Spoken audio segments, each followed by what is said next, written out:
என்.எஸ். அப்துல் ஹக்கீம் நடைபாதை கடை நடத்தி குடும்பத்தை பார்த்து கொண்டிருந்த வயதான அப்பாவுக்கு மூத்த பிள்ளை.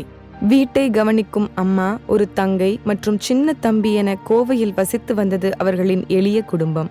1998ஆம் ஆண்டு கோவை குண்டுவெடிப்பு வழக்கில் கைதாகி சிறைப்படுத்தப்பட்டார் ஹக்கீம். அப்போது அவருக்கு வயது 19. அன்றிலிருந்து இளமை காலத்தின் 25 ஆண்டுகள் தொடர் சிறை வாழ்க்கை. சிறைக்குள்ளிருந்தே படித்து பல பட்டங்களையும் சான்றிதழ்களையும் பெற்றிருந்தார். சிறை விடுப்பில் வந்தவருக்கு 25/9/2019 அன்று திருமணமானது. விடுப்பு முடிந்து மீண்டும் சிறைப்படுத்தப்பட்டிருந்த ஹக்கீம் 45 வயதை கடந்திருந்தார். 2023ஆம் ஆண்டு ஒரு நாள் சிறைக்குள் அவர் மயங்கி விழுந்தார். ஹாஸ்பிட்டலுக்கு கொண்டு போகிறாங்க. அவருக்கு மயக்கத்துக்கான மாத்திரை கொடுத்து அனுப்புகிறாங்க. 2 நாளில் மீண்டும் மயக்கமாகி விழுகிறாரு. ஃபிக்ஸ் வருது. அப்போது கொண்டு போய் பார்க்குறாங்க. அவருக்கு அப்போவும் மாத்திரை கொடுத்து அனுப்பிச்சிடுறாங்க. 3வது முறை ஃபிக்ஸ் கீழே விழுந்தப்போ தலைக்கு ஸ்கேன் எடுத்து பார்த்தா அவருக்கு கேன்சர். இது எங்களுக்கு தெரியாது. ஒரு 2 நாளைக்கு அப்புறம் அங்கேருந்து ஜெயிலருங்க எங்களுக்கு தகவல் கொடுத்தாங்க. கேன்சருங்கிறது உறுதிப்படுத்திட்டாங்க. அந்த ஆப்ரேஷன் தையல் காஞ்சது நடக்க ஆரம்பித்ததுமே திருப்பி எங்கள் கூட அவங்கள அனுப்பலை. எங்கள் அண்ணனை அங்கே புழல் சிறைக்கே கொண்டுட்டு போயிட்டாங்க. அவங்க ரொம்ப ரெக்வெஸ்ட்டாக கவர்மெண்ட்டை, நம்ம அதிகாரிகள்கிட்ட, கமிஷனர்கிட்ட எல்லாம் ரொம்ப ரெக்வெஸ்ட்டாக கேட்டாங்க. ஆனால் கடைசி வரைக்கும் விடுதலையே கொடுக்கல. அவருக்கு உடல்நல மோசம்னால பரோல் கொடுத்தாங்க. ரொம்ப அவருக்கு முடியாமல் ஆனதுக்கு அப்புறம் தான் இந்த 3 மாதம் போலீஸ் இல்லாத பரோல் கொடுத்தாங்க. அவங்க போலீஸ் இல்லாத பரோல் கொடுத்ததுமே எங்கள் அண்ணனுக்கு கைகால் வராமல் பேச்சு போனதுக்கப்புறம் தான் அந்த பரோல் கிடச்சிது. ஒரு பொருளை தண்ணி கேட்குறதுக்கு கூட அவரால் முடியாமல் போயிடுச்சு. நாங்களாக கேட்டால் தான் என் தண்ணி வேணுமா, சாப்பாடு வேணுமா, ஜூஸ் கொடுக்கட்டுமா, பாத்ரூமுக்கு கூட நாங்கள் தான் கூட்டிகிட்டு போனோம். அந்த அளவுக்கு அவர் மோசமாக இருக்கார். இப்போது போன வாரம் நான் அவரை போய் பார்க்குறேன். என் கையை பிடிக்கிறாரு. ஆனால் அவர் என்கிட்ட கேட்குறேன், நீ யாருன்னு சொல்லி. 45 ஆண்டு கால நட்பு நான் எங்களோடது. ஆனால் அவர் என்கிட்ட கேட்குறாரு, நீங்கள் யார் அப்படின்னு சொல்லி. 14/9/2023 அன்று மரணமடைந்தார் ஹக்கீம். சிறை கைதியாக மரணித்து காவல்துறை புடைசூழ தன் இறுதி ஊர்வலம் இருந்துவிடக்கூடாது என்பது என்.எஸ். ஹக்கீமின் இறுதி விருப்பம். ஆனால் ஹக்கீமின் அந்த இறுதி விருப்பம் நிறைவேறவே இல்லை.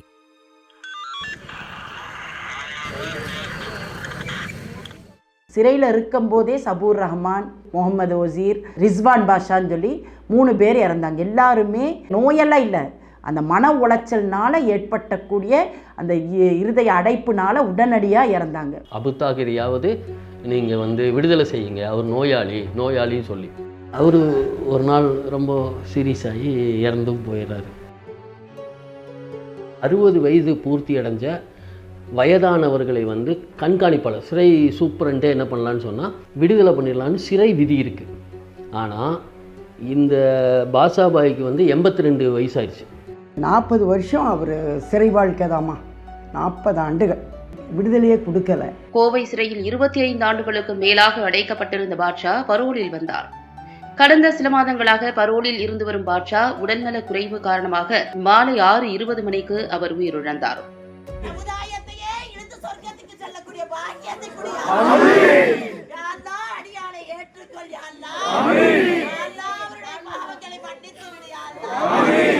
மௌத்தாகும் போது ஃபுல் பாதுகாப்பு. கோயம்புத்தூரில் பாதி இடம் போலீஸ் பாதுகாப்போடு தான் அவரோட மௌத்தை கொண்டு போனாங்க.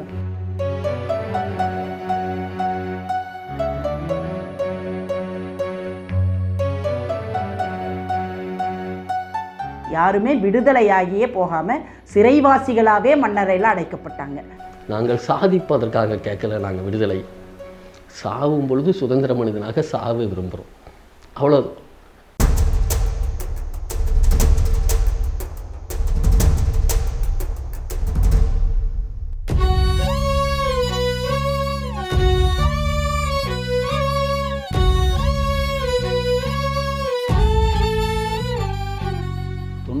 நடந்த குண்டுவெடிப்பு சம்பவத்தை நான் நியாயப்படுத்தி சொல்லலை. ஆனால் அந்த குண்டுவெடிப்பு நடந்ததுக்கான காரணங்கள் எந்த இதனால், மோட்டிவ்னால் அது நடந்தது, அதை பற்றி இந்த சமூகத்துக்கு யாருக்கும் சொல்கிறதில்ல. அதை பற்றி இந்த சமூகமும் தெரியாது, பொதுவாக முஸ்லீம்களுக்கே தெரியாது. காவலருடைய செல்வராஜ் கொலை வழக்கு தான் இந்த குண்டுவெடிப்புக்கே பேஸ் கேஸ். தான் அந்த வழக்கை நாம் நடத்துகிற போது என்னாச்சுன்னா, நாங்கள் பல உண்மையை கொண்டு வந்தோம். அதில் அந்த வழக்கில் போடப்பட்டிருக்க புகார்தாரக்கூடிய சாமிநாதன் என்பவரே தமிழ்நாட்டுக்காரர் கிடையாது, அவர் கேரளாயிட்டு. அது மட்டும் இல்லை, ஆர்எஸ்எஸ் இயக்கத்தை சார்ந்தவர் போகிறான். அங்கே அங்கே அவர் மேலே ஏற்கனவே கொலை வழக்கில் வந்து தண்டனை பெற்றிருக்கார் மார்க்சிஸ்ட் கம்யூனிஸ்ட் கட்சியில். அது மட்டும் இல்லை, 6 மாதத்துக்கு அப்புறம் சிபிசிஐடிக்கு மாற்றின பிறகு அதில் ஒரு 6 பேர் ஐவிட்னஸாக போடுறாங்க. இதில் போடப்பட்டிருக்கிற புகார்தாரர், நேரில் பார்த்த சாட்சி, கண்ணுற்ற சாட்சிகள் எல்லாம் திட்டமிடப்பட்டே வேண்டுமென்றே இந்த வழக்குக்காக ஜோடிக்கப்பட்டவர்கள். அப்போ பேஸ் வழக்கே வந்து உங்களுக்கு வந்து பொய் வழக்கு மாதிரி ஆகிப்போச்சு. 1997 நவம்பர் கலவரத்தில் வந்து அந்த கொல்லப்படுற போலீஸ்காரருடைய முழு பேர் வந்து அந்தோணி செல்வராஜ். ஆனால் அந்த அந்தோணிங்கிற பேரை நீக்கி ஒரு இந்து காவலரை கொன்ன மாதிரி சித்தரிக்கப்பட்டு 18 இஸ்லாமிய பெருமக்கள் கொல்லப்பட்டதும் சுடப்பட்டதும், நூற்றுக்கணக்கான வீடுகளுக்குள்ளே பூந்து கொள்ளையடிச்சிருக்காங்க, லூட்டிங் பண்ணிருக்காங்க. எனக்கு தெரிய ஆயிரக்கணக்கான நகைகள் புறா கொள்ளைப்பட்டிருக்காங்கலாம் விளக்குக்கு வரல. வீட்டில் உள்ள 7.5-8 பவுன் நகை, துணிமணிகள், மளிகை வியாபாரம் பண்ணிகிட்டு இருந்தேன். அந்த மளிகை பொருள்கள் எல்லாம் எடுத்து கடையே காலியாக்கிட்டாங்க. அங்கே இருக்கிற ஒடுக்கப்பட்ட மக்களை வந்து பயன்படுத்தி நீ என்ன வேணாலும் பண்ணிக்கோ அப்படின்னு சொல்லிட்டு சூறையாடுறாங்க. பெரிய ஜவுளி நிறுவனங்கள், குறிப்பாக சோபா போன்ற ஜவுளி நிறுவனங்களில் வந்து செட்டரை உள்ளே உடைச்சி அதுக்குள்ளே கேஸை செலுத்தி எரிக்கிறது, முற்றிலுமாக இஸ்லாமியினுடைய சொத்துக்களை முடக்குவது, அது சூறையாடுவது அப்படிங்கிற வந்து ஒரு மாடலை ஏற்படுத்துகிறாங்க. ரோடுகள் எல்லாம் இறஞ்சி கிடக்குது, சொத்துக்கள் அழிக்கப்படுகிறது, கொல்லப்படுகிறார்கள், சுட்டு கொல்லப்படுகிறார்கள், வெட்டி கொல்லப்படுகிறார்கள். காவல்துறை தானே இறங்கி அடிச்சுதே. இப்போ துப்பாக்கி போகிறான் எடுத்துகிட்டு வெளியே போயிட்டாங்க எல்லாமே. அந்த 2 நாள் பல ஸ்டேஷனில் ஆளே கிடையாது. நான் அந்த செல்வராஜ் வழக்கில் ப்ரூவ் பண்ணிருக்கிறேன். எல்லா தெருக்கள்லையும் போது போலீஸும் இந்து முன்னணிக்காரங்களும் கலவரத்துக்கு வாங்கன்னு கூப்பிட்டு அன்றைக்கி அந்த அளவுக்கு மிகப்பெரிய கலவரம் பண்ணுறாங்க.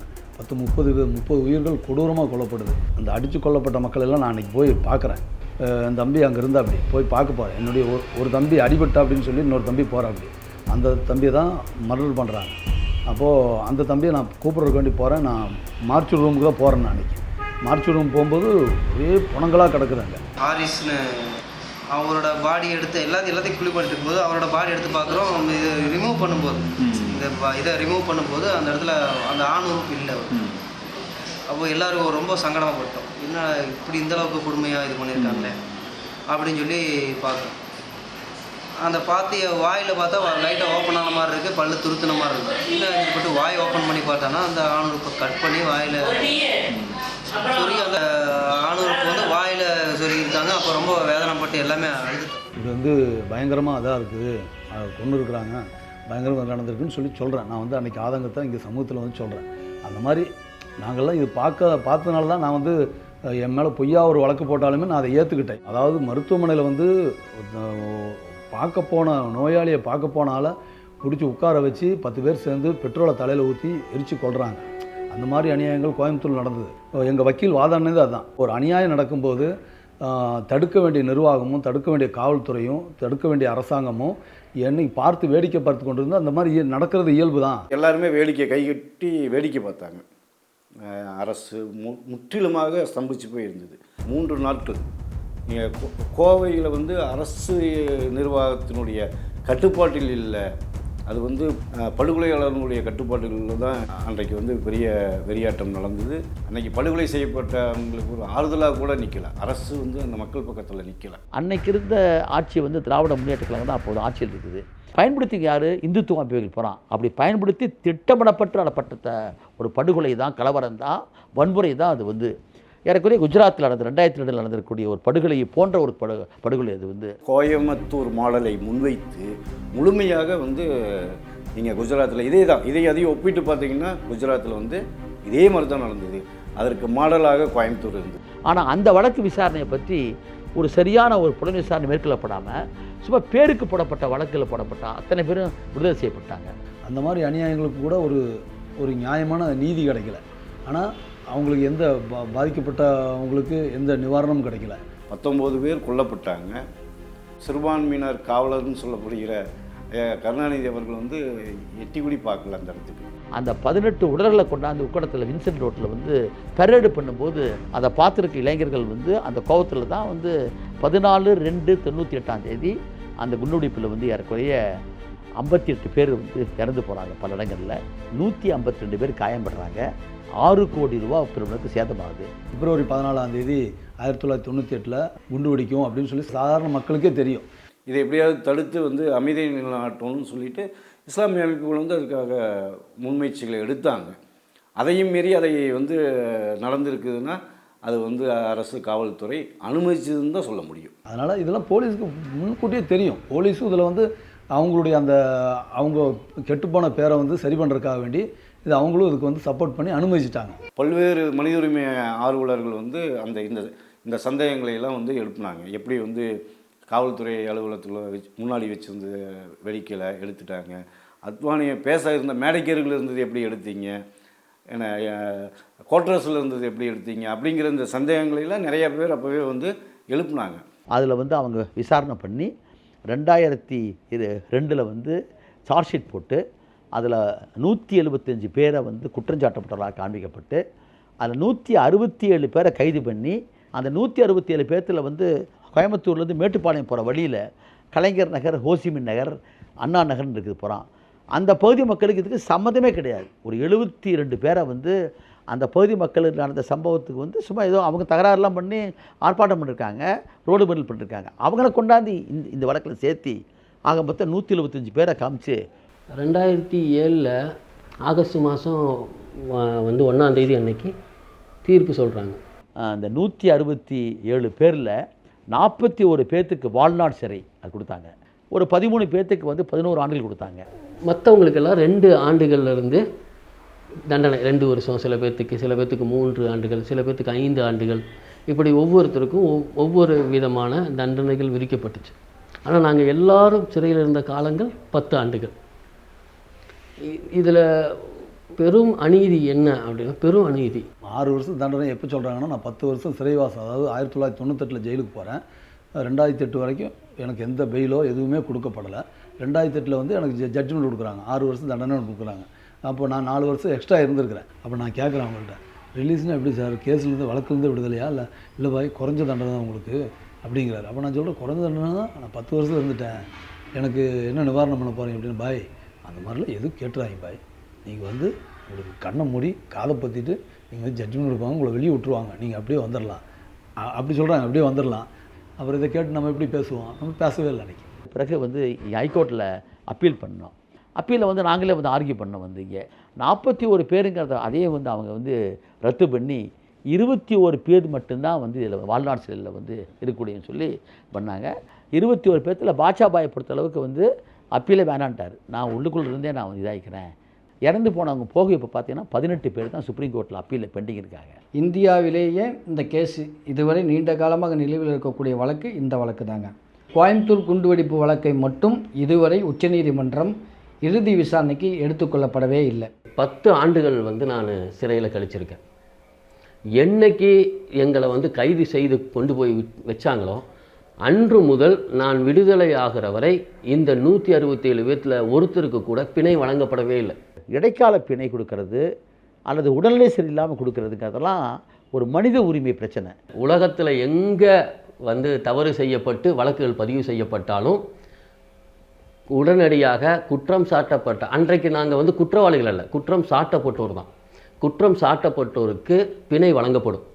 அவருக்கு 2 வகையான வாய்ப்புகள் கொடுக்கப்படும். அவர் வெளியே வந்தால் அவருக்கு என்ன வழக்கு அவர் மேலே பதிவு செய்யப்பட்டிருக்கிறது, அவருக்காக வேண்டி சொல்லப்பட்ட சாட்சிகள் யார் யார் அப்படின்னு சொல்லி அவர் தெரிஞ்சுக்கிறதுக்கும், இந்த வழக்கை நல்ல வழக்கறிஞர்களை வைத்து எதிர்கொள்வதற்காக வேண்டியும் அவருக்கு பிணை வழங்கப்படும். அது பூலாந்தேவிக்கு கிடைக்குது. அதே மாதிரி இங்கே இருக்கிற லீலாவதியுள்ள பாதிக்கப்பட்டவங்க கிடைக்குது. 3 விவசாய கல்லூரி பெண்களை கொண்டவனுக்கு கிடைக்குது. ஆனால் இவர்களுக்கு மட்டும் கிடைக்க மாட்டேங்குது. அது காரணம் வந்து இவர்கள் இஸ்லாமியர்களோட ஒரே காரணத்துக்காக தான். இது வந்து மிகப்பெரிய வந்து சட்டவிரோதமான ஒன்று, அரசியல் சாசனுக்கு விரோதமான ஒன்று. இது நீதிமன்றத்துக்கே தெரியும் இது அநியாயம் சொல்லி. ஆனால் அதெல்லாம் யாரும் கேட்குறதுக்கு யாரும் இல்லை, எந்த நியாயமும் எங்களுக்கு கிடைக்கல. காவல்துறை, அரசு நிர்வாகம், நீதிமன்றங்கள் எல்லாம் ஒன்று சேர்ந்து ஒரு வலையை பின்னி வச்சு தான் எங்களை சிறையிலே வச்சுருந்தாங்க. எல்லாமே முடிவு பண்ணிட்டான், எவனை கைது செய்யணும், எவனை சிறையில் வைக்கணும், எப்படியெல்லாம் வச்சுருக்கணும், எத்தனை ஆண்டுகள் வச்சுருக்கணும், நீதிமன்றம் இவங்களுக்கு என்ன பண்ணணும் அப்படின்னுங்கிற எல்லா முடிவுகளையும் பண்ணிட்டு தான் இதில் பண்ணுறாங்க. இவர்களுக்கு வந்து வெளியே வரக்கூடாதுங்கிறதுக்காகவே கோவை சிறைக்குள்ளேயே, சிறை வளாகத்துக்குள்ளேயே ஒரு நீதிமன்றத்தை வச்சு அப்படியே கூட்டு வர சொல்லிட்டாங்க. போடாமே யாரையுமே பத்திரிக்கையாளர்கள் மற்றவங்க யாரும் போய் பார்க்க முடியாது, வழக்கறிஞர்களும் போய் அந்த சாட்சியை பார்க்க முடியாது. நாங்கள் 167 பேருமே என்னைக்கு ஆஜர்படுத்தப்பட்டோமோ அதுக்கு பிறகு சார்ஜ் ஷீட் வாங்கிறதுக்காக மட்டும்தான் திரும்ப நாங்கள் என்ன பண்ணோம், இந்த நீதிமன்றத்தில் மேஜிஸ்ட்ரேட் கோர்ட்டில் ஆஜர்படுத்தப்பட்டோம். மேஜிஸ்ட்ரேட் கோர்ட்டில் ஆஜர்படுத்தி அந்த சார்ஜ் ஷீட் வாங்கிட்டு வரோம். சார்ஜ் ஷீட் வாங்கிட்டு வந்ததுக்கு பிறகு 3-4 மாதங்களுக்கு பிறகு சிறப்பு நீதிமன்றத்தில் தான் எங்களை வந்து 2வது ஆஜர்படுத்தினாங்க. எவ்வளோ பெரிய விதி மீறல் தெரியுமா? அங்கே ஆரம்பித்த சட்ட விதி மீறல் தான் எங்கள் தீர்ப்பு சொல்கிற அந்த நாள் வரை எல்லா வகையிலையும் சட்ட விதிமீறல்கள் தொடர்ந்து இருந்துகிட்டே இருந்துச்சு. டெரரிஸ்ட் லா கிடையாது இவங்களுக்கெல்லாம் ஐபிசி அஃபென்ஸ் தான். இந்திய தண்டனை சட்டத்தில் குறிக்கக்கூடிய அந்த பிரிவுகளும் எக்ஸ்ப்ளோசிவ்ஸ் ஆக்ட்டு, ஆர்ம்ஸ் ஆக்ட்டு, இந்த மாதிரி அப்புறம் 153A promoting disharmony among the people அப்படிங்கக்கூடிய இது இதாக இருந்துச்சு. ஒரு மனிதனுடைய 100% உரிமைகளும் மீறப்படக்கூடிய ஒரு இடம் சிறைச்சாலை. என்கிட்ட யாராவது சிறைச்சாலையை பற்றி கேட்டால் நான் இப்படி சொல்லுவேன், உலகத்தில் எங்காவது நரகம் இருக்கிறது என்று சொன்னால் அது சிறைச்சாலை தான் சொல்லுவேன். சிறையில் வந்து எங்களுக்கு வந்து சிறைக்குள்ளே ஒரு சிறை, அந்த சிறைக்குள்ளே ஒரு சிறை. நாங்கள் அப்படி 3 சிறை தாண்டி தான் நீங்கள் என்ன தான் ஜெயிலை அடித்து உடச்சி வந்தாலுமே எங்களை காப்பாற்ற முடியாது. ஏன்னா நாங்கள் அப்படிப்பட்ட செக்யூரிட்டியில் இருக்கிறோம். மற்ற சிறைவாசிகளோடு பேச முடியாது, மற்ற சிறைவாசிகளை சந்திக்க முடியாது. 10ஆம் பிளாக் மட்டும் தனியாக ஒரு மதில் சுவர் கட்டி, மதில் சுவர் இருக்கும், அதற்கு பிறகு ஒரு மதில் சுவர் இருக்கும், அதுக்கு மேலே மின்வெளி போட்டிருப்பாங்க, எலக்ட்ரிக்கல் ஃபுல்லாக போட்டு சிறைக்குள்ளும் சிறை வைக்கப்பட்டவர்கள் நாங்கள். அதாவது சிறைங்கிறது லாக்கப் 6 மணிக்கு காலையில் லாக்கப் திறக்கணும், சாயந்தரம் 6 மணிக்கு தான் லாக்கப் பூட்டணும். ஆனால் எங்களை வந்து 1 வருஷமாக திறந்தே விடலை. எங்கள் சிறையை வந்து எங்கள் கொட்டடி திறந்தே விடலை. எங்களை பனிஷ்மெண்ட்டுன்னு சொல்லி அப்படி ஒரு 1 வருஷம் வச்சுருந்தாங்களே. சிறை வந்து தனித்துறை, சிறைங்கிறது தனித்துறை. அதற்கு மேனுவல் தனி, அதற்கு டிஜிபி தனி, எல்லாமே தனி. ஆனால் 97-98 பிறகு என்ன ஆகுதுன்னா, சிறைத்துறை வந்து காவல்துறை தன்னுடைய கட்டுப்பாடுகளை கொஞ்சம் கொஞ்சமாக கொண்டு வராங்க. காவல் சட்டங்களை வந்து அங்கே கொஞ்சம் கொஞ்சமாக அமுல்படுத்தி சிறைக்குள்ளே போய் ஒரு 10, 25, 30 காவலர்கள் உள்ளே வர்றாங்க. என்னடா பண்ணுற, துவா செய்றியா, போ உனக்கு அல்லாஹ் வந்து நல்லது பண்ணிட்டான் அப்படின்னு சொல்கிறான் ஒருத்தன். அப்போ சிலது இன்னும் கதவு திறந்தே பிடிச்சி இழுத்து போட்டு கரா மாதிரி அடிக்கிறாங்க. எங்களை வந்து திடீர்னு வந்து எங்கள் ரூமில் சோதனை பண்ணாங்க. சோதனை பண்ணி எங்களை வந்து அடிக்க ஆரம்பித்தாங்க. செவுத்தில் வந்து கையை செவுத்தில் வச்சு நிற்க சொல்லிவிட்டு இங்கேருந்து அடித்தா கீழே வரைக்கும் அடிப்போம். அப்படி லைனாக கோடாக இருக்கும். அடித்து அம்மனத்தோடு வந்து சிறையில் முன்னாடி கேட்டில் வைக்கிறாங்க. அப்புறம் எனக்கு வாயெல்லாம் ரத்தம் வருது. துணிமணி, எங்களுடைய பாத்திர பண்டங்கள் எல்லாம் எடுத்து வெளியே போட்டு எங்களை வந்து நிர்வாணமாலாம் விட்டுட்டு போனாங்க. நாங்கள் வந்து அப்படி 1 வருஷமாக அந்த பனிஷ்மெண்ட்டில் இருந்தோம். 1 வருஷமாக எங்களுக்கு திறக்கவே இல்லை. நீதிமன்றத்தில் நாங்கள் கேட்குறோம், இந்த மாதிரி வந்து எங்களை வந்து அடிக்கிறாங்க சிறையில் அப்படின்னு சொல்கிறோம். நீதிமன்றம் அதை வந்து ஏன்னு கூட கேட்கல. சரி, பனிஷ்மெண்ட்டுங்கிறது அப்படி தான். அடித்தாங்கன்னா அடித்து வித்தவுட் பண்ணி உள்ளே போட்டுருவாங்க. போலீஸ் எல்லாம் அடித்தது என்ன அடிக்கலை, வயசான ஆளுகள் என்ன அடிக்கலை, மீதுள்ள பயணிகள் தான் அடிச்சிருக்காங்க. 1 வருஷம் எங்களுக்கு வந்து தொழுகவே அனுமதிக்கலைங்க. நாங்கள் வந்து தொழுகவே அனுமதிக்கல. ட்ரெஸ் இல்லை, உணவு சரியான உணவு இல்லை, தண்ணிகளும் இப்படி தான். தண்ணியில் வந்து ஒரு வார்டர் வந்து காலையில் வந்து யூரின் அடிக்கிறார். நாங்கள் குடிக்கிற தண்ணியில் ட்ரம்மில் வந்து யூரின் அடிக்கிறார். அந்த மாதிரிலாம் எங்களுக்கு வந்து நிறைய கொடுமைகள் நடந்தது. அந்த நாளெல்லாம் ஒவ்வொரு நாளும் ஒவ்வொரு யுகங்கள் போல் போகும். 3 மாதம் வரும். வெறும் நிர்வாணம் தான், அப்படியே சுருண்டு தான் இருப்போம். ஒன்றுமே இருக்காது அந்த ரூமில். 3 பேர் இருப்போம். 3 பேரும் நிர்வாணமாக இருக்கும். எப்படி இருக்கும்? அவமானமாக இருக்கும். அவன் ஒரு பக்கம் சுருண்டு கிடப்பான், இங்கே ஒரு பக்கம் நாம் ஒரு பக்கம் சுருண்டு கிடப்போம். அவனுடைய அந்த காரை போட்டு வச்சுருப்பான்ல, அந்த காரையில் ஷூ சவுண்டு கேட்டாலே கொலையெல்லாம் நடுங்கும். இன்றைக்கி எவனும் அடிக்க பக்கத்து ரூமில் இருக்கிறவனை போட்டு அடிப்பான். அவன் அல்லா அல்லா அல்லா அல்லான்னு கத்துவான். அந்த அல்லா அல்லான்னு கத்தும்போது நமக்கு அழுகையாக வரும். நாடா இப்படி போட்டு அடிக்கிறானுங்களே அப்படி சொல்லி. அந்த கடுமையாக அந்த தாக்குதல் வந்து இருந்துச்சு. அவங்க சென்ட்ரல் கவர்மெண்ட் வந்து பிஜேபி கவர்மெண்ட். அப்போது 2வது ஸ்டேட் கவர்மெண்ட்டு வந்து கருணாநிதி இருந்தால் கூட அவங்களோட கூட்டணி அன்னைக்கு, அதனால தான் அவ்வளோ கடுமையாக தாக்குனாங்க. புதுக்கூட்டாளிகள் வந்து மனங்கோணாமல் நடந்து கொள்வதற்கான அத்தனை வேலையும் ஐயா கருணாநிதி அவர்கள் செஞ்சாங்க. பியூசியிலுடைய தேசியத்தில் வேறு அந்த கேஜி கண்ணபுரான் அவரை நான் கூப்பிட்டு வந்தோம். அவர் தான் பார்லிமெண்ட் அட்டாக் கேஸ் போய் ஆர்கியூ பண்ணவர். பல தமிழ்நாட்டில் இந்தியா முழுக்க வந்து மனித உரிமைகளுக்காக உரிமைகளை பெற்றுக் கொடுத்த ஒரு மாபெரும் மனிதன் வந்து கேஜி கண்ணபுரான். அவர் எல்லாம் கேட்டுட்டு அவர் கேட்ட முதல் கேள்வி தான், இந்த இத்தனை பெரிய 11 குண்டுவெடிப்புக்கு காரணமானதுன்னு சொல்கிறீங்க, இவங்களை குண்டு வெடிச்சான்னு சொல்கிறீங்க, இதற்கு என்ன காரணம் அப்படின்னா 18 இஸ்லாமியர்களை வந்து கொண்டுட்டான்னு சொல்கிறீங்கல்ல, அப்போ 18 இஸ்லாமியர் கொன்றவர் யாருன்னு கேட்டார். நீங்கள் சார்ஜ் ஷீட்டில் போடணுமில்ல, இவங்க ஏன் குண்டு வச்சாங்கன்னா அந்த 18 இஸ்லாமியரை கொண்டுட்டாங்க, இஸ்லாமிய வீடுகளை போய் இந்த கொள்ளையடிச்சிட்டாங்க, சூறையாடல் பண்ணாங்க. அப்போ அந்த 18 இஸ்லாமியரை கொன்றது யார் அப்படிங்கிற விஷயத்தை ஏன் நீ வைக்கல? அதனுடைய தொடர்ச்சி தானே இது, மோட்டிவ்ங்கிறது அதுதானே, ஏன் வைக்கலன்னு கேட்டார். பதில் சொல்ல முடியல. அது மட்டும் இல்லை, அவர் சொன்னார் இட்ஸ் எ டிஸ்டிங்டிவ் டிஸ்கிரிமினேஷன் வார்த்தையை பயன்படுத்தினார். அடுத்த நாள் ஹிந்து பேப்பரில் இந்தியா முழுக்க வந்துச்சு. நான் பார்த்த வரைக்கும் இது மாதிரி ஒரு புலிக்கூண்டுக்குள்ளே சிங்கக்கூண்டுக்குள்ளே வைக்கிற மாதிரி குற்றஞ்சாட்டப்படுற உள்ளே உட்கார வச்சுக்கிட்டு அவங்களுக்கு எந்த விதமான வாய்ப்பும் கொடுக்காம அவர் ஒரு இஸ்லாமியர்கள் காரணமாக செஞ்சப்பட்டனால இது பாரபட்சமான விசாரணை, distinctive discrimination on the score that they belong to Muslim religion அப்படின்னு சொல்லி பேசினார். அதுவே ஒரு மிகப்பெரிய தாக்கத்தை ஏற்படுத்தி இந்தியாவில். எல்லா சிறைச்சாலைகள்லையும் சிறை காவலர்கள் தான் வெளியே இருப்பாங்க. 2 பக்கமும் சிறை காவலர்கள் இருப்பாங்க. 3ஆவதாக மனு ரூம் இருக்கும். மனு ரூமில் வந்து ஒரு அசிஸ்டன்ட் ஜெயிலர் இருப்பார். அவர் வந்து என்ன பண்ணுவார்னா அந்த பொருளை வாங்கி சோதிச்சுட்டு தான் உள்ளே தருவார். ஆனால் கோயம்புத்தூர் சிறையில் போலீஸு தான் சர்ச் பண்ணுவாங்க இது எல்லாம். சிறையில் 2 கம்பி போட்டுருவாங்க, இங்கே ஒன்று அங்கே ஒன்று. எங்களுக்கு இப்படி நின்று இப்போ சவுண்ட் விட்டு எவ்வளோ பேசினாலுமே நல்லா மனம் திறந்து எங்களுக்கு பேச முடியாது. மனசார எதுவும் பேச, நல்லா இருக்கீங்களா, நல்லா இருக்கோம் அப்படின்னு சவுண்ட் விடுவார். நீங்கள் நல்லா இருக்கீங்களா, நல்லா இருக்கிறோம், சாப்பிட்றக்கெல்லாம் வாங்கிட்டு வந்திருக்கிறோம், சாப்பிடுங்க. அதையே நாங்கள் ரொம்ப சவுண்டாக தான் பேசணும், அப்போ தான் காது கேட்கும். அவருக்கு என்ன பிரச்சனைங்கிறதும் கூட நாங்கள் கேட்க முடியாத சூழ்நிலை. பார்க்கவுமா அவ்வளோ தொலைவில் அவ்வளோ செலவு பண்ணிட்டு போவோம், அந்த 2 வார்த்தையை தான் பேசிட்டு திரும்ப வருவோம். வரும்போதே போலீஸு அந்த காவல்துறையெல்லாம் தாண்டி தானே வர்றாங்க. அவங்க வந்து குடும்ப சூழ்நிலையை மட்டும்தான் சொல்லுவாங்க, எல்லாம் வெளியே என்ன நடக்கிறதுங்கிறது எங்களுக்கு எதுவுமே தெரியாது. குழந்தைகளை காட்டுவாங்க, இது சொல்லுவாங்க, குழந்தைகளை தொட்டு கூட பார்க்க முடியாது. அப்போது எங்கள் குடும்ப பெண்கள் பட்ட அவமானங்கள் இருக்கு பாருங்க, படைச்ச ரப்புக்கு தான் தெரியும். அவ்வளவு அவமானங்களை அவங்க சந்திப்பாங்க. நாங்கள் போய் மனு பார்க்கும்போது பின்னாடி வந்து காவலர்கள் நின்றுட்டு இருப்பாங்க. அவங்க வந்து எங்களை வந்து என்ன பண்ணுவாங்கன்னா வேணும்ன்ட்டு பெண்களை வந்து ஒரு கிண்டல் பண்ணுவாங்க. கிண்டல் பண்ணும்போது அந்த எங்களோட கணவர்களுக்கு எப்படி இருக்கும், அவங்க கண்ணு முன்னாடியே மனைவியை கிண்டல் பண்ணும்போது அவங்களுக்கு கோபம் வரும்ல. அவங்க வந்து ஏதோ பண்ணணும், இவங்க ஏதாச்சும் பிரச்சனை பண்ணி ஏதாச்சும் ரகலை ஆயிடுச்சுன்னு சொன்னால் உடனே ஃபோர்ஸ் இறக்கி அவங்கள அடிக்கணுங்கிற ஒரு தாட்டில் அந்த மாதிரி செய்வாங்க. என்ன இவங்கள பண்ணால் ஏதாவது பண்ணுவாங்களோன்னு சொல்லி பார்த்தாங்க. அது மாதிரி நாங்களும் அனுசரித்து எல்லாத்தையும் சகித்து எல்லாத்தையும் பொறுத்துட்டு அப்படி லைஃபாக எங்களுக்கு லைஃப் இவ்வளோதான் அப்படின்னு சொல்லி வாழ்ந்து அப்படி இருந்துக்கிட்டோம். பொறுமையாக இருந்துக்கிட்டோம். நாங்கள் எதுவும் எந்த வம்பு தும்புக்கும் போகாமல் பொறுமையாக தான் இருந்துக்கிட்டோம். காலையில் 9 மணிக்கு புறப்பட்டு நாங்கள் பார்க்க போகிறோன்னா மத்தியானம் 2 மணி ஆகும் திரும்பி வர்றதுக்கு. ஆனால் இங்கேருந்து நடந்து பஸ் ஸ்டாண்டு போய் பஸ் ஏறி அங்கேருந்து நடந்து ஜெயில் கேட்டெல்லாம் தாண்டி போய் எனக்கு வையாயே உடம்பு சரியில்லாமல் ஆயிடுச்சு. 10 வருஷம் நடந்தே போவோம். வரும்போது அங்கேருந்து நடந்தே தான் வருவோம். இங்கேருந்து நடந்து போய் நம்ம பொருள்களை கொண்டு போவாங்க. இது கொண்டு வர வேண்டாம், அது கொண்டு வர வேண்டாம்னு சொல்லுவாங்க. பழம் ஒரு மாதிரியான எடுத்து வீசிடுவாங்க. பிரெட்டு வாங்கிட்டு போக முடியாது, அதை அம்புடு பிரித்து பார்க்குவாங்க, என்ன வச்சுட்டு வந்திருக்கிறாங்களோன்னு. நாங்கள் மக்களையும் கொடுத்து மக்கள் சாவடிக்கிறதுக்கு மருந்தியமாக கொண்டு போய் கொடுக்குவோம். அப்பா தண்ணி கூட கொண்டு போக முடியாது, நம்ம கையில் எதுவுமே கொண்டு போகாமல் ரொம்ப தூரம் தொலையாக நடக்கணும்.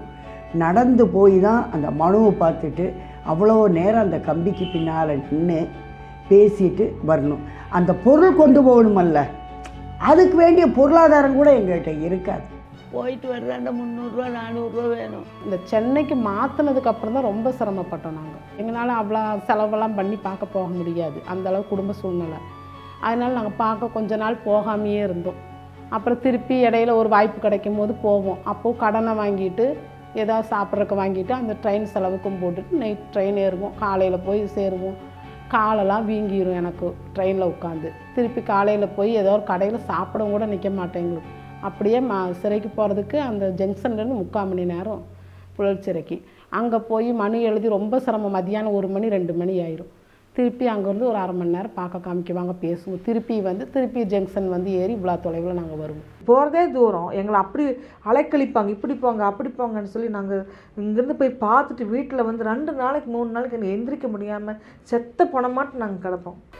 ஆனால் ஜெயிலுக்கு நடக்கிற மாதிரி யாரையும் எல்லாம் வைக்கக்கூடாது. மௌன 10-12 ஆண்டுகள் வரைக்கும் எந்த விதமான ஒரு பரவலோ எதுவுமே கிடையாது. நாங்கள் போவோம், பார்ப்போம், வருவோம், அவ்வளோதான். அதுக்கப்புறமா கொஞ்சம் கொஞ்சமாக பரவல் கொடுக்க ஆரம்பித்தாங்க. காலையில் வந்து சாயங்காலம் ஒரு 8 மணி நேரம் பரவல் கொடுத்தாங்க. அவங்களுடைய விடுப்பு கூட, அதாவது பரவல் லீவு கூட ஒரு 200 காவலர்களோட அவங்க அந்த இனிமேல் அவங்க விடுப்பே கேட்க முடியாத அளவுக்கு அவங்களுடைய சுற்றத்தார்கள்லாம் தொந்தரவு பண்ணி இந்த மாதிரி தான் நடந்துகிட்ருக்கு. பரவலுக்கு வரும்பொழுது இந்த வீட்டோட முகவரி கொடுக்குறோம், போலீஸ் ஸ்டேஷனுக்கு அந்த முகவரி போகும். அவங்க வருவாங்க. அவங்க வந்து என்ன ஏதுன்னு கேட்பாங்க. ரெண்டாவது போலீஸ் இங்கே தான் அவரை கூட்டிகிட்டு வரும். அந்த நோன்பு திறக்கக்கூடிய நேரத்தில் அவங்க அங்கே இருக்க முடியாது. 5 மணிக்கு கூட்டிகிட்டு போயிடுவாங்க, 5 மணிக்கு கூட்டிகிட்டு போயிடுவாங்க. நோன்பு திறக்கிற நேரத்தில் இருக்க முடியாது. காலையில் வர்றாங்க, சாயங்காலம் போகிறாங்க. அந்த மாதிரி சூழ்நிலை வரும்போது அவங்க எங்கள் ஹவுஸ் ஓனர் என்ன சொல்கிறாங்கன்னு சொன்னால், நீங்கள் வந்து இன்றைக்கி வந்துட்டீங்க, நாங்கள் எல்லாத்தையும் இஃப்தார் விருந்துக்கு நாங்கள் அழைச்சிருந்தோம், இவ்வளோ போலீஸ் வந்தனால எங்களுக்கு ரொம்ப சங்கடமாக போச்சுன்னு அவங்க என்னை வந்து கூப்பிட்டு ரொம்ப மன வருத்தப்படுற அளவுக்கு அவங்க பேசிட்டாங்க. அப்போ நான் அவங்கள்ட்ட சொன்னேன், என் கணவர் வந்தாருங்கிற சந்தோஷத்தை விட ஏன் வந்தாருன்ற கவலை தாங்க எனக்கு அதிகமாக இருக்குது அப்படின்னு சொல்லிட்டு ரொம்ப மனவேதனை தான். இது கொஞ்சம் வந்தவங்க ஒரு வாய் சோறு கூட சாப்பிடல. வீட்டில் வந்தாங்க, இருந்தாங்க, குழந்தைகளை பார்த்தாங்க, அவங்க போயிட்டாங்க.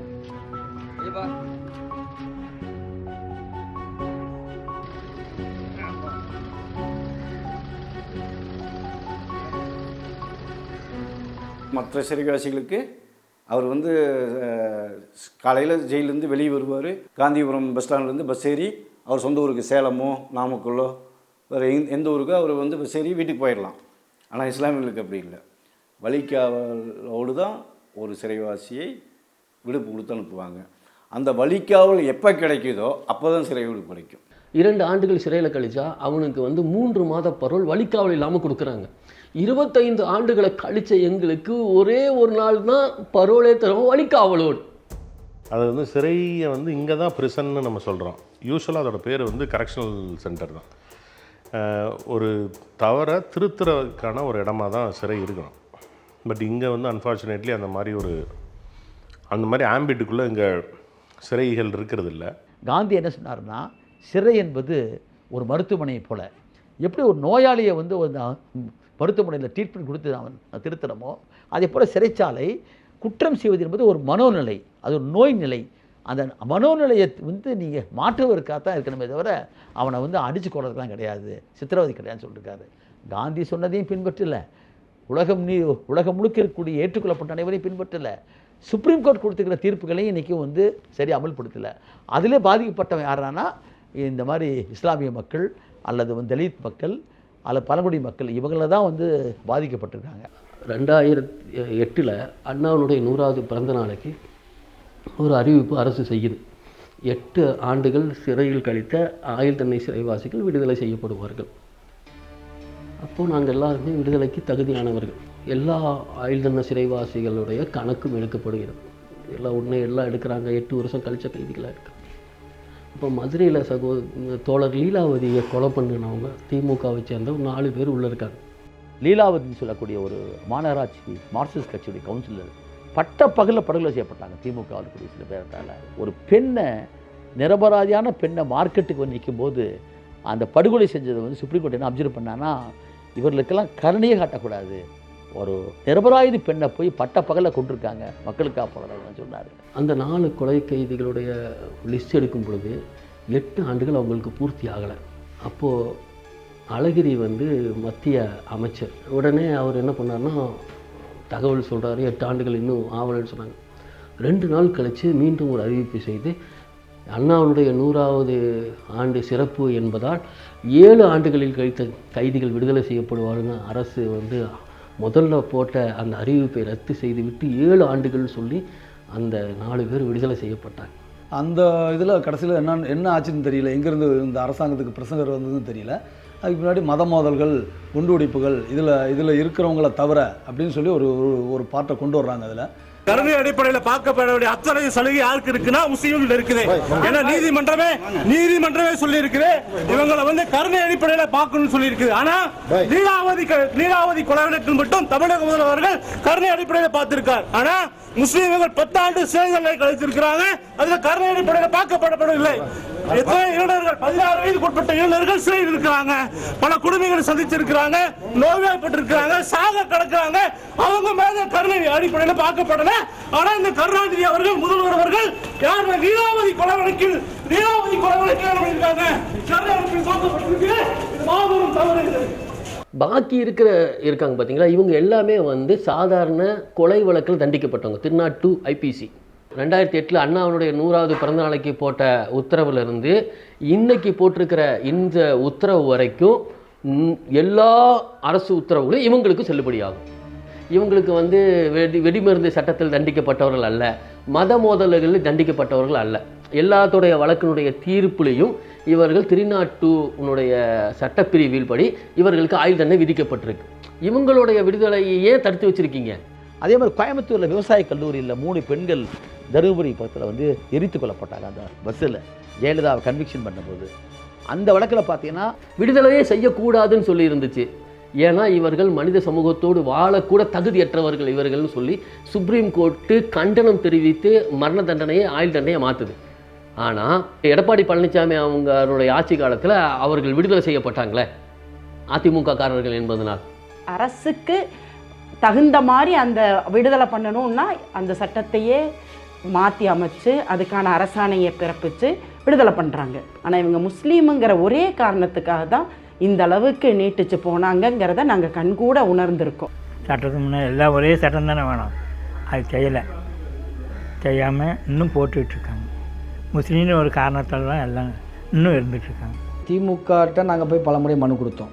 மனுவை வாங்கிக்கிட்ட அப்போதைய அதாவது முதல்வர் மு.க. ஸ்டாலின் அவர்கள் நாங்கள் கண்டிப்பாக அதை பண்ணுறேன்னு சொல்லி தேர்தலாக ஒரு வாக்குறுதியாக கொடுத்தார். தேர்தல் அறிக்கையில் சொல்ல வாக்குறுதியாக எங்கள்கிட்ட சொன்னாருங்க. சிறையில் வாழக்கூடிய அப்பாவி முஸ்லிம்களை விடுதலை செய்திட வேண்டும் என்கிற தீர்மானம். ஆக இந்த தீர்மானங்கள் எல்லாம் செயல் வடிவத்திற்கு வந்துட வேண்டும் என்று சொன்னால் தமிழ்நாட்டில ஒரு நல்ல மாற்றத்தை உருவாக்கி தருவதற்கு நீங்கள் தயாராக இருக்க வேண்டும். அல்லாஹு அக்பர், அல்லாஹு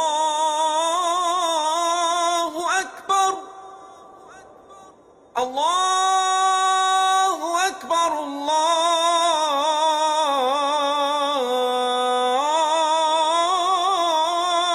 அக்பர்.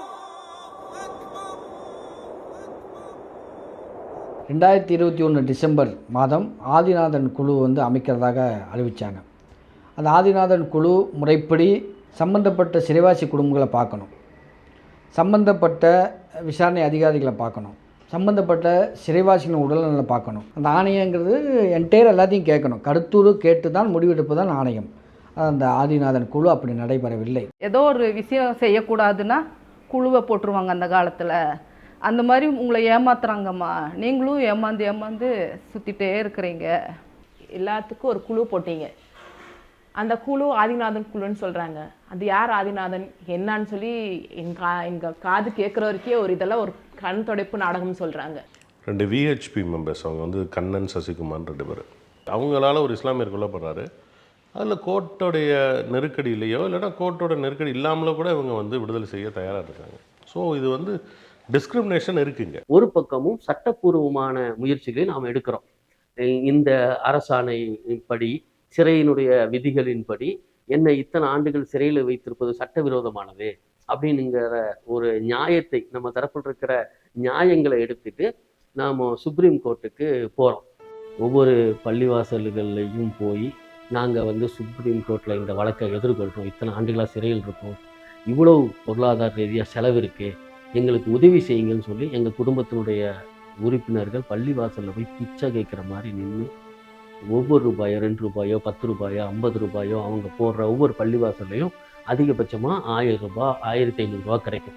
இப்படி வந்து தமிழ்நாட்டில் இருக்கிற எல்லா பள்ளிவாசல்களுக்கு முன்பு நின்றும் நாங்கள் இந்த பிச்சையை எடுத்து அதையே லட்சமாக்கி 2 லட்சமாக்கி 5 லட்சமாக்கி தான் வக்கீல்களுக்கு கொண்டு போய் கொடுக்குறோம். இந்த கொடுக்கும் பொழுது கூட அதில் கூட நாங்கள் வந்து எங்களுக்கு எதிராக நீங்கள் மனு செய்கிறதுங்கிறது அநீதி தானே. இவங்க வந்து விடுதலை தரேன் சொல்லி வாக்குறுதி கொடுத்து அச்சிக்கும் வந்துடுறாங்க. நாங்கள் வந்து கஷ்டப்பட்டு போய் சரி இவங்க விடுதலை கொடுக்கறதுக்கு தாமதமாகுது சொல்லிட்டு அங்கே நீதியை தேடி போனாலும் விடுதலை கொடுத்தா இவங்க வந்து இந்த மனநிலையில் இருக்குது சொல்கிறது வந்து எங்களுக்கு ரொம்ப மன வேதனையாக இருக்குது. இந்த ஐஏஎஸ் ஆஃபீஸர் அமுதா அவங்க வந்து ஒரு மனுவை வந்து சுப்ரீம் கோர்ட்டில் தாக்கல் பண்ணுறாங்க. இவங்களை விட்டால் ஒரு பெரும் மத கலவரங்கள் வெளியே வரலாம், பெரும் சண்டைகள் வரலாம், சட்ட ஒழுங்கு பிரச்சனைகள் ஏற்படலாம் அப்படின்லாம் சொல்லி அவங்க ஒரு மனு தாக்கல் பண்ணுறாங்க. இது வந்து உண்மைக்கு புறம்பான ஒரு செய்தி தான். ஸோ இங்கே வந்து இவங்களுக்கு இருக்க ப்ராக்டிக்கலான பிரச்சனை என்னென்னா, அரசாங்கம் ஒரு பக்கம் இஸ்லாமிய சிறுவர்களை விடுதலை செய்வோம்னு சொல்லுவாங்க, சுப்ரீம் கோர்ட்டில் அஃபிடவிட்டாக ஃபைல் பண்ணுவாங்க, இவரை வெளியில் விட்டால் சட்ட ஒழுங்கு பிரச்சனை ஏற்படும்னு. இப்போ வந்து ஆஷிக்கோட வழக்கில் தான் அந்த மனு தாக்கல் செய்யப்படுது. ஆனால் ஆஷிக்கு வந்து தமிழக அரசால் சிறை நிர்வாகத்தால் எந்தெந்த படிப்பெல்லாம் உள்ள அங்கீகரிக்கப்பட்டிருக்கின்றதோ அத்தனை படிப்பையுமே அவர் படிக்கிறார். இதில் பார்த்தீங்கன்னா வக்கீலுக்கு படித்தவங்க இருக்காங்க, பல பேர் உள்ளுக்குள்ளேருந்தே படித்து பட்டதாரியாக இருக்காங்க பல பேர். அப்படிலாம் இருந்தும் கூட இந்த வாய்ப்பை வந்து இவங்களுக்கு வந்து அரசு வந்து தரல. ஆனால் இங்கே ஈக்குவலாக இல்லை, இன்ஈக்குவலாக இருக்காங்க, டிஸ்கிரிமினேட் பண்ணுறாங்கன்றது அது வெட்ட வெளிச்சமாக தெரியுது. அவங்க வேணால் ஜஸ்டிஃபை பண்ணலாம், இல்லை நாங்கள் இது திராவிட மாடல் அரசு அப்படிலாம் பண்ண முடியாது, நாங்கள் எல்லாத்தையும் ஈக்குவலாக தான் பார்க்குறோன்னு சொல்லிக்கலாமே இல்லையா. பட் இங்கே இன்இக்வாலிட்டி இருக்குது. இங்கே இஸ்லாமிய சிறைவாசிகளுக்கும் இஸ்லாமியர்களுக்கும் ஒரு வகையான பாரபட்சம் காட்டப்படுகிறது, அது யாரும் மறுக்க முடியாது. ஒரு கைதி வெளியே வந்தால் பாதிச்சிடும் நீங்கள் சொல்கிறீங்கன்னா, அப்போ தமிழ்நாட்டில் சட்ட ஒழுங்கை பாதுகாக்கிறதுக்கு இங்கே யாருமே இல்லையா? உளவுத்துறை அதிகாரிகள் இல்லையா? காவல்துறை அதிகாரி இல்லையா? இவங்கெல்லாம் இருக்காங்க தானே. இதையெல்லாம் பார்த்து அவங்கெல்லாம் இவங்களை கண்காணித்து தானே வச்சுருக்காங்க. அப்போ சட்ட ஒழுங்கு பாதிக்குதுன்னு ஒரு அரசே சொல்கிறதுங்கிறது நாங்கள் தோற்று போயிட்டோம் அப்படின்னு ஒரு அரசை ஒப்புக்கொள்கிறதுக்கு சமமானது தான். ஸ்டேஜ் பை ஸ்டேஜ் அதை நாங்கள் எக்ஸ்போஸ் பண்ணி அவங்கள மிரட்டி இல்லைன்னா நாங்கள் இதை வந்து பப்ளிக் ஃபாரமில் கொண்டு போவோம், நாங்கள் இதை வந்து பிரச்சனை பண்ணுவோம். இப்போ கோர்ட்டில் எக்ஸ்போஸ் பண்ணி பாருங்கள், ஃப்ளோரில் ஒன்று சொல்கிறாங்க, லெஜிஸ்லேட்டிவ் அசம்பிளியில் ஒன்று சொல்கிறாங்க, இங்கே ஒரு கான்ட்ரரியான வியூ எடுக்கிறாங்கன்னு சொல்லி தான் சிறை விடுப்பு அளிக்க நீதிமன்றங்களில் நோ அப்ஜெக்ஷன் தெரிவிக்கும் நிலைக்கு வந்தது தமிழ்நாடு அரசு. விளைவாக 2024ஆம் ஆண்டு ஜனவரி 4 முதல் நீண்ட சிறை விடுப்பில் வெளியே வந்தார்கள் இஸ்லாமிய சிறைவாசிகள். இந்த 25 ஆண்டுகளுக்கு அப்புறமா எங்களுக்கு ஒரு நிவாரணமாக கிடச்சிது இந்த 2.5 வருஷத்துக்குள்ளே பரோல். எஸ்கார்டு இல்லாமல் முதல்ல இவங்கெல்லாம் வர்றாங்க. எங்களுக்கு அவ்வளோ சந்தோஷம். எங்கள் குழந்தைகள்லாம் எங்கள் தந்தையோட அந்த இரவுகளெல்லாம் நாங்கள் கழித்ததே இல்லை. இது 2.25 வருஷம் எங்களுக்கு இது கொடுத்த உடனே எங்களுக்கு பெரும் நம்பிக்கை வந்து பெரும் ஆனந்தம் அடைஞ்சு உலகத்திலேயே ஒரு சொர்க்கத்தை கண்ட மாதிரி எங்கள் குடும்பங்கள் நகர்ந்துட்டு இருந்துச்சு. நான் இத்தனை வருஷம் நான் வாழாத வாழ்க்கையை சந்தோஷத்தையும் நான் பார்த்ததில்லை. இந்த 2 வருஷமாக அவ்வளோ சந்தோஷமாக நான் வாழ்ந்தேன். நான் அவர் கூட இது நான் என்னால் மறக்க முடியாது. என் குழந்தைகள்லாம் அவ்வளோ சந்தோஷமாக இருந்தாங்க. இவங்க வந்தாங்க, 2.25 வருஷம் 2 வருஷம் இருந்தாங்க. எங்களுடைய வாழ்க்கை சூழல் அப்படியே மாறுச்சு. நாங்கள் எங்கள் மனதில் இந்த 25 ஆண்ட வலி இருந்தது கூட எங்களுக்கு அதெல்லாமே ஒன்றுமே இல்லாமல் போயிடுச்சு. சிறைவாசிகள் மனநிலைமை எப்படி ஆயிடுச்சுன்னா, சிறைக்கு இன்னும் அவங்க போகவே மாட்டாங்கன்னு அவங்க தொழில்கள்லாம் செய்ய ஆரம்பித்தாங்க. ஒவ்வொருத்தரும் ஆட்டோ ஓட்டினாங்க. ஏன்னா அவங்கெல்லாம் சின்ன வயசில் போய் இந்த உலகம் எப்படி மாறி இருக்குன்னு கூட அவங்களுக்கு தெரியாது. அதனால் அவங்களுக்கு சடனாக எந்த வேலையும் செய்ய முடியாது. எல்லாருமே 50 வயதை கடந்தவர்களாகவும் ஆகிட்டாங்க. இந்த 2.5 வருஷத்தில் நீதிமன்றம் சொன்ன மாதிரி வாரத்துக்கு ஒரு முறை காவல் நிலையத்தில் போய் கையெழுத்து போட்டிருக்காங்க. இவங்க வந்து எந்த விதமான வழக்குகளும் இவங்க வாங்கினதில்லை, சட்டவிரோதமாக நடந்து கொண்டதில்லை, எதுவுமே இவங்களுக்குள்ளே இல்லை. 2 ஆண்டுகள் விடுப்பில் இருந்தவங்க, 2.25 வருஷம் விடுப்பில் இருந்தவங்க தன்னுடைய குடும்பத்தோடு சமூகத்தில் வாழ்கிறாங்க. எந்த விதமான பிரச்சனையும் கிடையாது. ஆனால் இப்போ சமீபத்தில் வந்து என்னாச்சுன்னா, சென்னை உயர்நீதிமன்றம் வந்து அந்த தீர்ப்பில் ஒவ்வொரு தடவையும் நீங்கள் வந்து விடுப்புக்காக எங்கிட்ட வரீங்க, நீ ஹைகோர்ட்டுக்கு வரீங்க, ஸ்டேட் கவர்மெண்ட்டுக்கே பவர் இருக்கும்போது நீ ஏன் வரீங்க? 2.25 வருஷமாக நாங்கள் கோர்ட்டு உங்களுக்கு சலுகை கொடுத்துட்டு தான் இருந்துகிட்ருக்கோம். உங்களுக்கு நோ அப்ஜெக்ஷன் கொடுத்துட்டே தான் இருக்காங்க. அப்போ இந்த மக்கள் மேலே கவர்மெண்ட்டுக்கு நல்ல ஒரு அபிப்பிராயம் இருக்கத்தானே செய்யுது. எதுக்கு கோர்ட்டுடைய நேரத்தை நீங்கள் வீணடிக்கிறீங்க? நீங்கள் வந்து விட்டுட்டுருக்கிற அந்த பரோலையே நீட்டிச்சு விடலாம். இவங்களுடைய முன்விடுதலையை 3 மாதத்திற்குள்ளே பரிசீலனை பண்ணி விடுதலையும் கொடுக்கலாம். ஆகவே நீங்கள் எதாக இருந்தால் ஸ்டேட் கவர்மெண்ட் போய் கேட்டுக்கன்னு சொல்லிட்டாரு. அப்படின்னு விளைவு என்னாச்சுன்னா, 2.5 வருஷம் சமூகத்தோடு வாழ்ந்திருந்தவங்க எல்லாம் குடும்பத்தோட பேரம்பேத்தியோட பள்ளிக்கூடத்துக்கு கொண்டு வரக்கூடியவங்கெல்லாம் இன்றைக்கி என்னாச்சுன்னா 2.5 வருஷம் வாழ்ந்து போட்டு சிறைக்குள்ள போய் படாத கஷ்டப்பட்டுருக்காங்க. இவ்வளவுக்கு பிறகும் கடந்த 2025 நவம்பர் 17 அன்று விடுப்பு முடிந்து சிறைவாசிகள் மீண்டும் சிறைக்கு திரும்ப வேண்டியதாயிற்று. 2 ஆண்டுகள் குடும்பங்களோடும் சமூகத்தோடும் கலந்து விட்டிருந்த அவர்கள் திரும்பவும் சிறைகளில் முடங்கி போனார்கள். என் குழந்தைகளும் நாங்களும் சந்தோஷமாக இருந்தோம். மீண்டும் 2 ஆண்டுகள் கழித்து அவங்க சிறையில் மறுபடியும் அடைக்கப்பட்டாங்க. அதனால் நாங்கள் ரொம்ப பாதிக்கப்பட்டிருக்கோம். நானும் என் குழந்தைகளும் அவங்க சீக்கிரம் விடுதலை செய்யணும். என் குழந்தை மனு பார்க்க போயிட்டு அவரை தூக்க முடியல, என் அத்தை தூக்க மாட்டேங்கிறாருன்னு சொல்லிட்டு ரொம்ப வேதனைப்பட்டான். ஸ்கூலுக்கு கொண்டு போய் விடுறதும் அவர் தான் விட்டுட்டு இருந்தார். இப்போ அத்தை வந்தால் தான் போவேனுங்கிற மாதிரி அவன் ஓடியாடுறான். என்னால் 3 பசங்களை வச்சு ஸ்கூலுக்கு அனுப்புறது ரொம்ப சிரமமாக இருக்குது. தொழில் வியாபாரம் எதுவும் இல்லாமல் ரொம்ப கஷ்டமாக இருக்குது எங்களுக்கு. அவங்க சீக்கிரம் வரணும், விடுதலையாகி வரணும். இப்போ திரும்பவும் சிறைக்கு போயிட்டாங்க இல்லையா? அப்போ எங்களுக்கு வந்து பழைய சுமைகளை விட அதிகப்படியான சுமை எங்கள் தலையில் வந்து விழுந்துருச்சு. இப்போ முதல்லையாவது நம்ம வாழ்க்கை இப்படி தான் அப்படின்னு சொல்லி நாங்கள் வாழ்ந்துட்டு இருந்தோம். இப்போ பார்த்தீங்கன்னா இந்த ஒரு வாழ்க்கையுடைய சுவை எங்களுக்கு தெரிஞ்சிருச்சு. குழந்தைகளும் தந்தையுடைய அரவணைப்பில் வளர்ந்துட்டாங்க. அவங்களுக்கும் பயங்கர பிரச்சனையாயிடுச்சு. மனதளவில் அவங்க பாதிக்கப்பட்டாங்க. இப்போ அந்த குழந்தைக்கு போர்டு எக்ஸாம் எழுதக்கூடிய வயதில் இருக்காங்க. இப்போ இந்த தந்தை இழந்தது வந்து அவங்களுக்கு ரொம்ப ஸ்ட்ரெஸ் ஆகி எல்லா குடும்பத்தில் அந்த குழந்தைகளுக்கும் அது பாதிப்பு இருக்குது. எல்லா குழந்தைகளும் 10வது 12வது போர்டு எக்ஸாம் எழுதுகிறாங்க. மத வழக்க கூட இவர் கிடையாது. நாகூர் கொலை கேஸு இருந்தாலும் இவரை வந்து 26 வருஷமாக உள்ளே வச்சுருக்குறாங்க. இவர் விடுதலை செய்யறதுக்கு என்ன இவரை தடுக்குதுங்கிறது தெரியல. எங்களுக்கு கல்யாணமாகி 1.5 வருஷம் ஆகுது. ஜூலை 10 2024 ஜூலை 10 கல்யாணம் ஆச்சு. என்னை 1.5 வருஷமாக நல்லா பார்த்துக்கிட்டாரு. ஆட்டோ டிரைவர், ஆட்டோ ஓட்டிகிட்டு இருந்தார். எந்த கெட்ட வழக்கமும் கிடையாது. நல்லா பார்த்துக்கிட்டாரு. எனக்கு அவர் இல்லாதது ரொம்ப பெரிய இழப்பாக தெரியுது. திடீர்னு இப்போது அவர் போனது ரொம்ப பெரிய வருத்தமாக இருக்குது. அதுவும் இல்லை இப்போ நான் கன்சீவாக இருக்கேன். அவர் போய் 1 வாரத்தில் இந்த விஷயம் தெரியும்.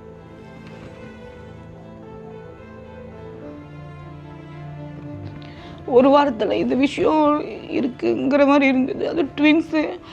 அப்போது இப்போ போய் 1 வாரத்தில் தான் நான் கன்ஃபார்ம் ஆச்சு. அப்போ அவர்கிட்ட சொன்னப்போ அவங்க ரொம்ப சந்தோஷப்பட்டாங்க. ஏன்னா 4 வருஷம் எங்களுக்கு குழந்தை இல்லை. அதுக்கான ட்ரீட்மெண்ட் நாங்கள் எடுத்துகிட்டு தான் இருந்தோம். திருமணம் முடிச்சு அவங்களுக்கு ஒரு குழந்தை, ஒரு 3 மாத குழந்தை, 4 மாதம் 5 மாத குழந்தைங்க.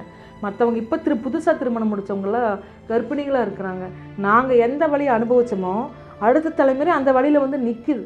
அவங்க வெளியே வர்றதுக்கு முன்னாடி இந்த அரசுக்கு சொல்லிட்டு இருந்த கருத்துக்களும் எப்படி இருந்துச்சுன்னா, அவங்க வெளியே போனால் அவங்க உயிருக்கு ஆபத்து, அவங்கனால மற்றவங்க உயிருக்கு ஆபத்து ஏற்படுங்கிற நிலைமை தான். அது அந்த மைண்டு வந்து மாறாமையே இருந்துச்சு. இவங்களை விட்டு பார்த்தா தானே தெரியும், மைண்டு மாறாமையே இருந்துச்சு. ஆனால் இந்த 2.25 வருஷம் அவங்கள விட்டதில் அவங்களுடைய அந்த கருத்தை வந்து தகுடுபடி ஆக்கிட்டாங்க.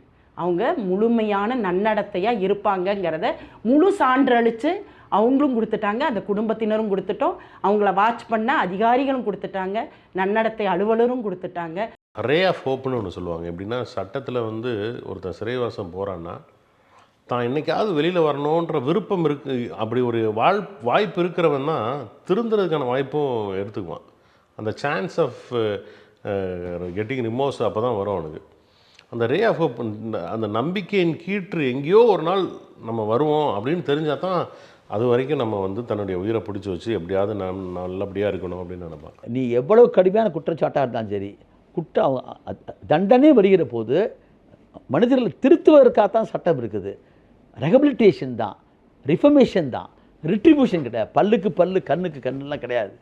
ஆகவே அவங்கள மன்னிச்சு விடணுங்கிறது தான் முக்கியம் அப்படின்னு சொல்லியிருக்காங்க. பல தீர்ப்புகள் வந்துருக்குது.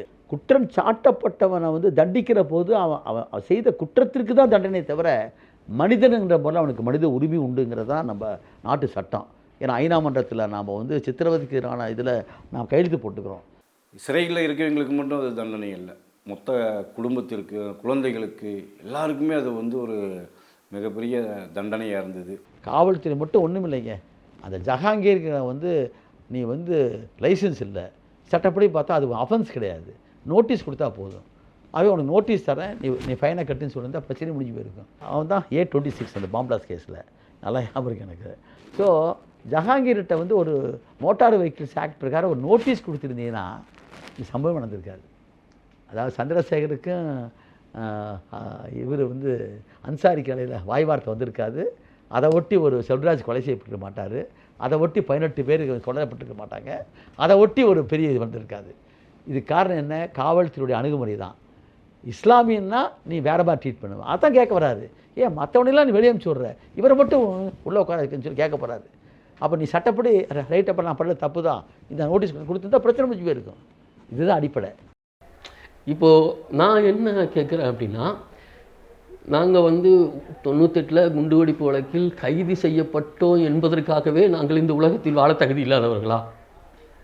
உள்ளே சிறையில் அடைச்சிருக்கீங்க, அல்லது 50 வயசை நாங்கள் எட்டி பிடிக்கும்போது எங்களை மரணிக்க செஞ்சிடுறீங்க, அல்லது எங்களுக்கு பிறக்கிற குழந்தைகள் ஊனமாக பிறக்கிறது, அல்லது எங்களுக்கு குழந்தையே பிறக்காமல் போய்விடுகின்றது.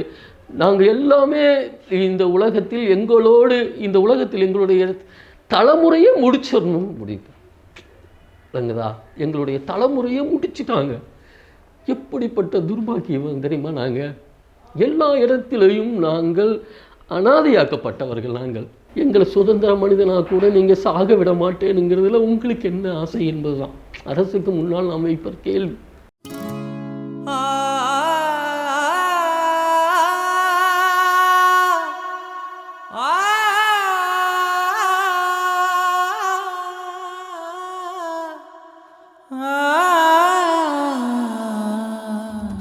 காரிருள் நீங்கிடுமா, காலமெல்லாம் கரைந்திடுமா, விடிவும் வருமா வாழ்வில், விடிவும் வருமா வாழ்வில். வசந்தங்கள் காணவில்லை, வாய்ப்பது போதும், உறவுகள் மடி சாய்ந்து ஓய்தலே போதும். ஆருயிர் தேக்கி வைத்து அன்பதனை தந்து பெற கதவே திறவாய், நீதி கதவே திறவாய். காரிருள் நீங்கிடுமா, காலமெல்லாம் கரைந்திடுமா, விடிவும் வருமா வாழ்வு.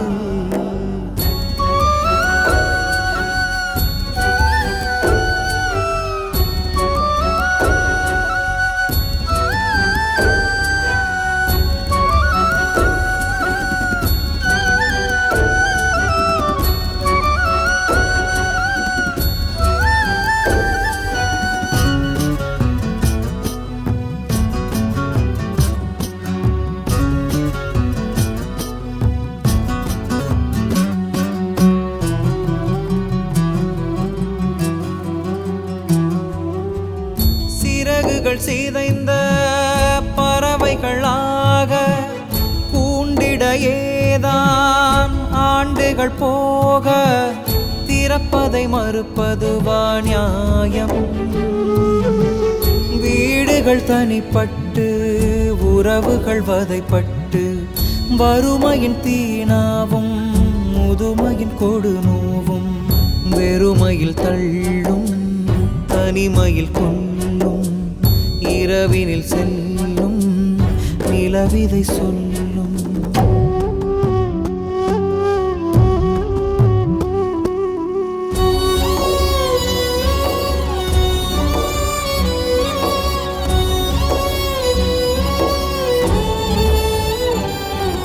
காரிருள் நீங்கிடுமா, காலமெல்லாம் கரைந்திடுமா, விடிவும் வருமா வாழ்வில், விடிவும் வருமா வாழ்வில். வசந்தங்கள் காணவில்லை, வாய்ப்பது போதும், உறவுகள் மடி சாய்ந்து ஓய்தலே போதும்.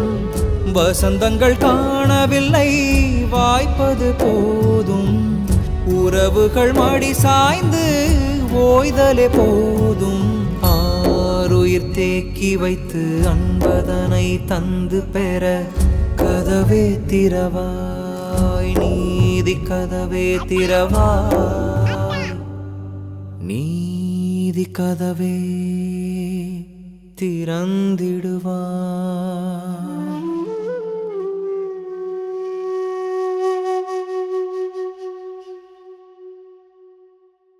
வலிமையடையும் கோரிக்கைகள்.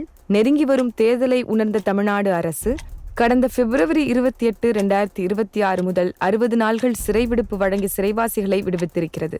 விடுதலை என்ற கோரிக்கை மறுக்கப்பட்டு விடுப்பில் விடுவதும் அடைப்பதுமாகவே இந்த அவலம் தொடர்கிறது. தேர்தல் வர இந்த சூழ்நிலையில் இப்போ ஒரு 60 நாள் விடுப்பு கொடுத்துருக்காங்க. இந்த தேர்தலுக்கு பிறகு இந்த நாள் கணக்கை எண்ணிக்கொண்டு இருக்கின்ற இந்த சிறைவாசிகளினுடைய நிலை என்னவாகும்? அரசு இஸ்லாமியர்களை வச்சுக்க போகுதா அல்லது இவர்களை விடுதலை செய்ய போகிறீர்களா? இந்த 60 நாள் கழித்து என்ன நடக்கப் போகிறது? இந்த எதிர்பார்ப்பில் தான் இன்றைக்கி எல்லாருமே இருக்கிறோம்.